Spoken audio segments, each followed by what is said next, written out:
우리 한번 따라해 보시겠습니다. 하나님 은혜의 풍성함을 따라.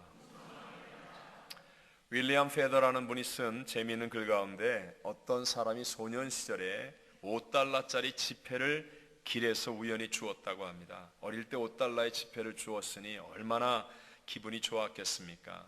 그러니까 그 다음부터는 길을 걸을 때마다 길바닥만 들여다보고 다녔습니다. 그러다가 그것에 중독이 되었어요. 일생 동안 그 사람은 길에서 물건을 주었는데 단추가 29,519개, 머리핀이 54,172개나 되었고요. 수천 개의 동전도 주었습니다. 그러나 그는 그런 것들을 줍느라고 일생 동안 하늘이나 푸르름을, 그리고 지상의 꽃과 새와 자연의 아름다움을 볼 기회가 없었다고 합니다. 일생이 차단되어 꿈을 잃어버린 채 넝마주와 같은 인생을 살게 되었던 것이죠. 거기에 비해 독일의 성자라고 불리는 안젤름 그린 신부가 쓴 하루를 살아도 행복하게 라는 책에 보면요, 살면서 꿈을 꾸는 사람만이 이 세상을 바꿀 수 있는 새로운 일을 할 수 있다라고 말합니다. 꿈과 기대감은 힘입니다. 나를 움직이게 하고 또 이 세상을 움직일 수 있는 힘입니다. 우리를 살아서 춤추게 하는 힘이 바로 꿈과 기대감이라는 것이죠. 그런데 우리가 살아가는 현실은요, 참된 꿈과 기대감을 갖고 살도록 내버려 두지 않습니다. 많은 문제와 어려움이 계속 생기기 때문이고요, 더욱이 말세가 될수록 고통하는 때가 될 것이기 때문에 그렇습니다. 디모데후서 3장 1절로 5절의 말씀을 같이 읽어볼까요? 시작. 너는 이것을 알라. 말세에 고통하는 때가 이르러 사람들이 자기를 사랑하며 돈을 사랑하며 자랑하며 교만하며 비방하며 부모를 거역하며 감사하지 아니하며 거룩하지 아니하며 무정하며 원통함을 풀지 아니하며 모함하며 절제하지 못하며 사나우며 선한 것을 좋아하지 아니하며 배신하며 조급하며 자만하며 쾌락을 사랑하기를 하나님 사랑하는 것보다 더하며 경건의 모양은 있으나 경건의 능력은 부인하는 이 같은 자들에게서 내가 돌아서라. 아멘. 자기를 특별히 사랑하여도, 아무리 돈이 많아도, 또 교만하며 사나워도, 쾌락을 사랑하여도 이 세상에서 고통의 문제를 해결할 길은 없습니다. 그래서 문제를 문제화해 보지만 그럴수록 더 고통에 빠지게 될 뿐입니다. 그렇지만 성경은요, 우리에게 승리할 수 있는 분명한 길을 제시하는데 그것은 바로 은혜가 풍성한 하나님께 초점을 맞추라는 것입니다. 은혜가 풍성한 하나님은 문제보다 크신 분이기 때문에 문제의 고통을 이기는 참된 꿈과 기대감 속에서 우리를 살게 해주실 줄로 믿습니다. 그래서 성경 요한복음 10장 10절에 보면 도둑이 오는 것은 도둑질하고 죽이고 멸망시키려는 것뿐이요 내가 온 것은 시작 양으로 생명을 얻게 하고 더 풍성히 얻게 하려는 것이라 라고 말씀합니다. 어느 날 숲에 있는 꾀꼬리가 풀이 죽어서요 전혀 노래를 부르지 않고 있어서 지혜자가 지나가다가 물었습니다. 너는 왜 요새 노래가 없니? 그러니까 꾀꼬리가 불평하며 대답합니다. 개구리 우는 소리가 하도 커서 제 노래소리는 소용이 없잖아요. 그러자 지혜자가 이렇게 말했다고 합니다. 네가 조용히 있으니까 개구리 소리가 더 크게 들리는 거야. 세상이 악하다고, 문제가 많다고 자기 할 일 안 하고 불평만 하고 있는 것은 승리의 길이 아니라는 말이죠. 문제보다 더 위대한 희망의 노래를 부를 수 있는 사람이 되어져야 합니다. 꿈과 기대감의 사람이란 겨울과 같이 어려운 상황에서도 다가올 봄을 노래하면서 그 봄을 준비하는 사람입니다. 하나님의 풍성한 은혜 안에 있으면 내일의 희망을 노래할 수 있을 줄로 믿습니다. 참된 꿈과 기대감을 가지고 오늘의 어려움과 문제를 이기며 생명의 새 역사를 향해 전진할 수 있게 될 줄로 믿습니다. 요한복음 4장에 보면 사마리아 지방의 수가성 우물가 여인의 이야기가 나오죠. 그녀는 태생과 출신 자체가 이미 당시의 유대인들, 주류의 사람들인 유대인들에게 손가락질을 받는 사마리아인 여인이었습니다. 또 그 여인의 개인적인 역사도 한 번 결혼했는데 실패했고, 두 번째 결혼해도 버림받았고, 세 번째, 네 번째, 다섯 번째 또 실패하고, 이제는 여섯 번째 남자와 아무렇게나 살고 있는 여자입니다. 이렇게 마음의 상처가 쌓이니까 당연히 대인관계도 어려웠겠죠. 문제들이 많으니까 사람들 만나기를 싫어해서 아무도 물들어 나오지 않는 대낮에 물을 들어갑니다.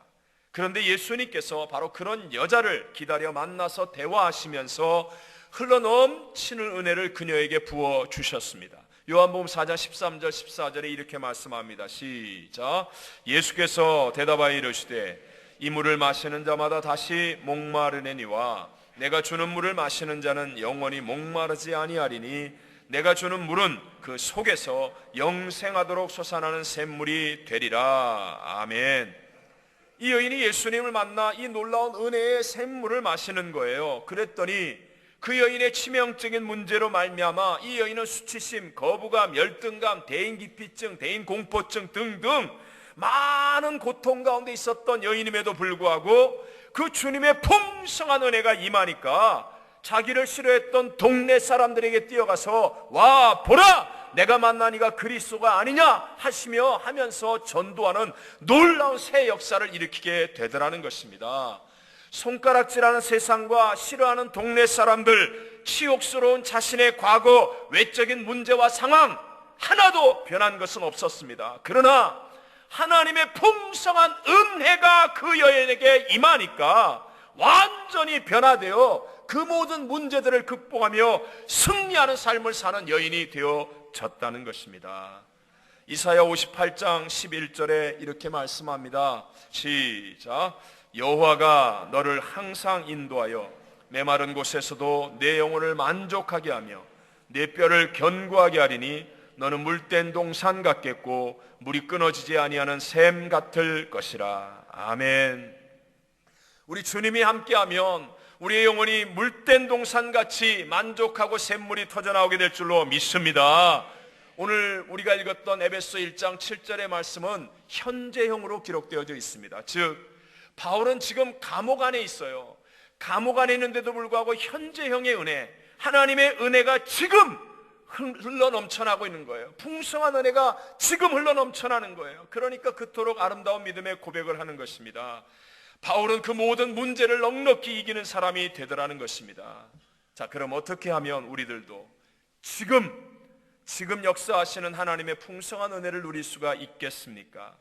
오늘 이 에베소 1장 7절의 말씀을 통해서 이 시대를 살고 있는 우리들에게 주시는 두 가지 은혜를 함께 나누기를 원합니다. 첫째로 속량, 곧 죄의 사함을 받아서 하나님과 올바른 관계를 회복하면 풍성한 은혜, 그냥 은혜가 아닌 풍성한 은혜를 누릴 수 있다는 것입니다. 여러분 기억하십니까? 지난 주일에 그 좋은 아버지의 둘째 아들, 즉 탕자가 왜 탕자였는지 기억하시죠? 아버지의 유산을 억지로 이렇게 뺐다시피 가지고 먼 이웃 나라에 가서 허랑방탕하며 그 돈을 다 허비해서 탕자가 아니라 아버지와의 관계를 끊어버리고 아버지의 영향력 아래 있지 아니하기 때문에 탕자라는 말씀을 드렸습니다. 그 아들이 비록 돈을 가지고 먼 이웃 나라에 가서 주식 투자해서 대박이 나고 부동산 투자했는데 몇백 배를 돈을 거뒀다 할지라도 그 아들은 효자예요, 탕자예요? 탕자입니다. 아무리 그 돈 가지고 선물을 사와도 탕자예요. 왜요? 아버지의 영향력을 벗어나고 아버지의 관계가 끊어지는 그 순간에 그 아들은 이미 탕자라는 것입니다. 창조주 하나님과 피조물인 우리 인간 사이의 관계가 이렇게 끊어져 버렸습니다. 무엇 때문에요? 죄 때문에. 죄로 말미암아 하나님과 우리 사이가 단절되어 버리고 만 것입니다. 이 죄는 시간이 지나간다고 해서 저절로 없어지는 것이 아닙니다. 세월이 지나가면 사람의 기억은 희미해질지 모르지만 죄는 절대로 희미해지지 않는다는 것입니다. 그래서 세상에 많은 문제들이 있지만 그 문제 중에 가장 큰 문제는 죄의 문제고 우리가 겪는 모든 문제의 근원과 뿌리를 따지고 보면 결국 죄의 문제예요. 로마서 6장 23절에 이렇게 말씀합니다. 시작. 죄의 삭은 사망이요 하나님의 은사는 그리스도 예수 우리 주 안에 있는 영생이니라. 아멘. 죄의 삭은 무엇이라고요? 사망이라고요. 하나님과 우리 사이에 단절을 가져왔던 이 죄 때문에 우리 인간에게 죽음이 다가온 거예요. 그리고 죽음을 포함하는 모든 현상들이 생기게 된 거예요. 병을 오래 앓으면 죽게 되지요. 또 고통을 계속 당하면 죽게 되지요. 근심과 좌절과 낙심이 계속되면 죽고 싶지요. 이렇게 죄로 말미암아 죽음, 그리고 죽음과 연관된 모든 부정적인 것들, 미움과 다툼과 전쟁, 이 모든 것들이 생겨났습니다. 그리고 이러한 죄와 죄의 현상들이 우리 개인의 생애 주변을 지금도 계속하여 맴돌고 있는 거예요. 우리가 돈을 아무리 많이 벌어도, 아무리 높은 자리에 앉아도, 아무리 이민 생활을 오래 해도, 우리의 자녀들이 아무리 훌륭해도 이 문제를 해결할 길이 없다라는 것입니다. 그래서 인간은 어떤 지역에서 태어났든, 어떤 조건에 처해 있든, 내가 어떤 사람이든 상관없이 우리는 절망할 수밖에 없는 존재라고 성경은 우리에게 말씀하고 있습니다. 이렇게 죄로 말미암아 죽을 수밖에 없고 절망할 수밖에 없는 인간에게 우리 하나님은 한 분밖에 없는 독생자 예수 그리스도를 보내주셨고, 그 죄의 값 사망을 예수님의 십자가에서 대속하셔서 우리를 속량해 주시고, 부활하신 예수의 새 생명을 주어서 우리로 하여금 새로운 피조물이 되어 영생의 삶을 살게 해주신 줄로 믿습니다. 이것이 복음의 본질적인 내용입니다. 다시 한번 본문 7절을 읽어봅니다. 시작. 우리는 그리스도 안에서 그의 은혜의 풍성함을 따라 그의 피로 말미암아 속량 곧 죄 사함을 받았느니라. 아멘. 속량이라는 말을 좀 알아야 되겠죠. 옛날에 전쟁에서 포로로 잡혀가거나 아니면 돈으로 팔려져서 노예가 됩니다. 이 노예는 죽을 때까지 노예 생활을 하는 운명입니다. 그런데 누군가 돈을 주고 노예를 삽니다. 그러면 이 노예는 이제 그 새로운 주인에게 매를 맞아가면서 일을 해야만 하는데, 근데 이 새 주인이 놀라운 은혜를 베풀어서 이제부터 당신은 자유입니다 라고 했을 때, 이 새 주인이 말하자면 돈을 주고 이 노예를 사서 해방시켜 준 거예요. 이때 값을 주고 산 것을 바로 속량, 리뎀션 이렇게 얘기합니다. 속량이라고요. 또 한 가지 우리가 구약에서 확실히 깨닫게 해주는 게 구약의 제사가 바로 속량입니다. 죄를 지은 죄인이 제사장에게 와서 회개합니다. 그런다고 해서 죄가 사해지는 것은 아닙니다. 회개한 죄인이 제물을 바칠 양의 머리 위에다가 손을 얹고 자기의 죄를 전가하여 기도합니다. 내가 죽어야 되는데, 그런데 이 짐승에게 내 죄를 전가하오니 이 짐승의 피로 나의 죄를 속하여 주옵소서. 그래서 이 짐승을 잡아서 피를 흘려 그 피를 제단에 뿌립니다. 그리고 이 짐승은 불에 태워 하나님 앞에 드립니다. 죄인은 제물이 다 탈 때까지 무릎을 꿇고 있다가 제물이 다 타고 나면 일어나서 제사장에게 축복 기도를 받고 돌아갈 때, 이것이 바로 죄사함, 속량이라는 거예요. 이 죄인이 시간이 없었어요. 너무 급했어요. 그래서 제사장에 가서 회개는 했습니다. 제물은 드렸어요. 그런데 그냥 돌아갔다. 그러면요, 회개는 했지만 속량, 죄사함을 받았어요, 못 받았어요? 못 받은 것이라는 거예요. 못 받은 것. 여러분, 죄를 뉘우치고 사과했다고 해서 죄가 없어진 것이라고 생각하면 안 돼요. 그 사람에게는 없어질지 모르지만 역사와 만물을 주관하신 하나님 앞에서는 반드시 죄값을 속량해야만 없어질 수 있다는 것입니다. 그래서 종교개혁가 마르틴 루터는 이런 유명한 말을 했습니다. 우리가 믿음으로 의롭다함을 얻는다 하는 것은 우리의 길로 하나님께 나아가는 것이 아니라 하나님께서 보여주신 길로 하나님께 나아가는 것을 의미한다. 그런 의미에서 지금 현재 미국에는요, 자기가 예수님을 믿는다고 생각하지만 실은 속량, 죄 사함의 은혜를 받지 않는 사람들이 너무나 많습니다. 거리의 주정뱅이들도요, 예수 믿는다고 말합니다. 그러면서 계속 술 마십니다. 이건 속량받은 거 아니에요. 남을 괴롭히고 자기 혈기대로 자기 욕심대로 함부로 사는 사람들도 자기 예수 믿는다고 말은 해요. 속량받은 거 아니에요. 지난 몇 년 동안 예배에 참석하지도 않는 사람들을 가서 전도하면 자기 예수 믿는다고 말해요. 이 사람은 아직 죄사함의 은혜를 받은 사람이 아니에요. 온갖 유형의 미지근한 신앙을 갖고서 세상을 더 사랑하는 교인들도 자기들이 믿는다라고 쉽게 말합니다.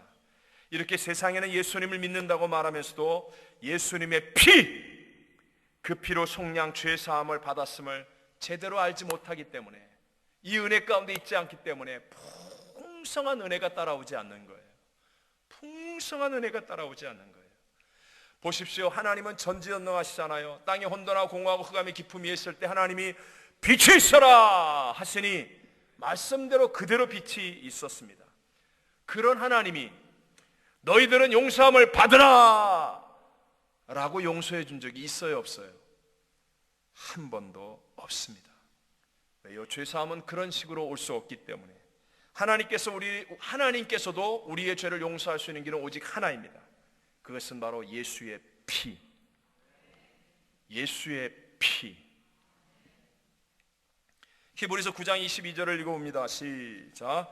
율법을 따라 거의 모든 물건이 피로써 정결하게 되나니 피 흘림이 없은즉 사함이 없느니라. 아멘. 아멘.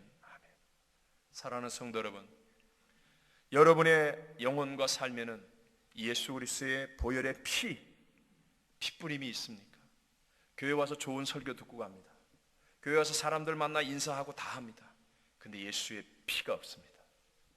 예수의 피를 묵상하지 않습니다. 징그럽다고. 그런 거 왜 하냐고. 그래서 속죄함을 모르는 거예요. 그래서 반복하는 거예요. 계속 죄의 세력 앞에 무릎을 꿇는 거예요. 그래서 풍성한 은혜가 따라오지 못하고 있는 거예요. 오늘 이 성찬을 통하여 여러분 예수의 피 앞에 정말 여러분의 죄를 속량함을 받고 죄사함의 은혜를 다시 한번 체험하게 되시기를 주의 이름으로 축원합니다. 두 번째로 그리스도 안에서 올바른 은혜에 대한 감격이 있으면 풍성한 은혜를 누릴 수 있습니다. 오늘 이 놀라운 본문을 기록한 사도 바울의 또 다른 고백을 한번 보십시오. 디모데전서 1장 13절과 14절만 한번 읽어봅니다. 시작. 내가 전에는 비방자요 박해자요 폭행자였으나 도리어 긍휼을 입은 것은 내가 믿지 아니할 때에 알지 못하고 행하였음이라. 우리 주의 은혜가 그리스도 예수 안에 있는 믿음과 사랑과 함께 넘치도록 풍성하였도다. 아멘.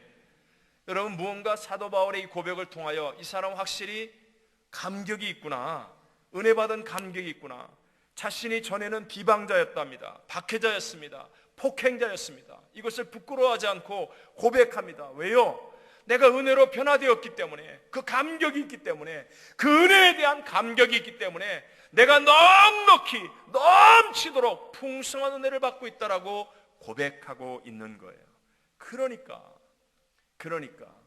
이 사람은 풍성한 은혜를 따라 살 수 있는 사람이 되더라는 것입니다. 분명히 그 예수 그리스도는 어제나 오늘이나 영원토록 변함없이 동일하십니다. 우리들도 예수를 믿고 있죠. 근데 우리는 바울과 같은 이 올바른 은혜에 대한 감격이 있습니까? 오늘날 우리들은요, 진짜 같은 가짜로 가득한 세상 안에 살고 있습니다. 인간의 기술이 발전하면서요, 진짜를 대치할 만한 가짜 상품들이 얼마나 많이 쏟아져 나오고 있는지 모릅니다. 뿐만 아니라 이 컴퓨터 산업의 발달은 진짜 같은 가짜를 새로운 차원에서 경험할 수 있는 길을 열어주었습니다. 소위 가상현실이라고 얘기하죠. Virtual Reality. 여러분, 이거 가상현실, 이게 바로 우리가 체험하는 그런 내용들이죠. 여러분 다 알고 있는 쉬운 예를 하나 든다면, 왜 비행기 조종 훈련을 할 때 아직 미숙한 사람을 그 비싸고 그 위험한 비행기를 태울 수가 없잖아요. 그러니까 이 케이브, 그 고치, 동굴 같은 거 만들어 놓은 그 안에 들어가서 그걸 가상현실이죠. 가상현실. 마치 비행기 조종하는 거하고 똑같은 그런 상황을 만들어 놓고, 그리고 그 안에서 막 훈련하지 않습니까? 숙련된 사람이 되도록 만들어 주는 거. 요즘의 게임, 또 애니메이션, 거의 진짜 같은 가상현실을 만들어가고 있습니다. 제가 신문에 실린 한 목사님의 설교 중에 나온 내용을 봤는데요, 몇 년 전에 인간의 오감, 청각, 후각, 촉각, 미각, 이런 감각, 이런 것들을 가상현실, 즉 진짜 같은 가짜를 체험할 수 있는 임머시브 코쿤이라는 걸 만들었더라고요. 사진에 나오는 저런 거예요. 고치 같죠? 큰 공 같죠? 저게 영국에서 개발됐다는 거예요. 이 큰 공같이 생긴, 고치같이 생긴 가상현실 체험 기구는요, 내부에 이 360도 전면이 다 컴퓨터 화면으로 되어 있습니다. 근데 이것이 시각만이 아니라 후각, 촉각, 미각, 청각 종합적인 체험을 할 수 있게 만드는 거예요. 이렇게 과학과 기술 문명으로 인해서 우리가 사는 이 사회는요, 점점 진짜 같은 가짜가 가득한 세상이 되어가고 있습니다. 그 결과가 뭐예요? 우리의 문화는요, 우리로 하여금 진짜를 포기하게 만들어요. 그리고 가짜에 만족하며 살도록 우리를 몰아가고 있는 거예요. 그래서 마지막 시대의 문화는 가짜를 진짜인 것처럼 속게 만들고 그것에 만족하여 살도록 세뇌시키는 거예요. 가짜도 괜찮다. 가짜도 괜찮다. 그로 인해서 사람들의 인생은 마치 영혼 없는 몸이 죽은 것 같이 껍데기만 있는 인생으로 타락해 가고 있는 겁니다. 그러나 진리인 우리 기독교 신앙만은 그리스도 안에서 우리의 죽은 영혼을 일깨워 진짜를 추구하며 살도록 만들어주는 줄로 믿습니다. 은혜를 아는 그리스도인은 진짜를 알기 때문에요, 우리는 가짜에 만족할 수 없는 존재가 되어지는 거예요. 무엇보다도 지금 우리 가운데 역사하고 계신 보혜사 성령님은 진리의 영이시잖아요. 모든 거짓과 허구를 드러내시고 그리고 진짜를 회복시켜 주시는 하나님의 능력이라는 거예요. 성령이 역사하시면 참된 것, 진실로 존재하는 것, 그리고 영원한 것, 가치 있는 것이 무엇인지를 우리로 하여금 알게 하고 진리를 깨닫게 하고 그것을 누리게 하고 또 그것 가운데 보람있고 가치 있는 참된 삶을 살아갈 수 있도록 만들어 주시는 것입니다.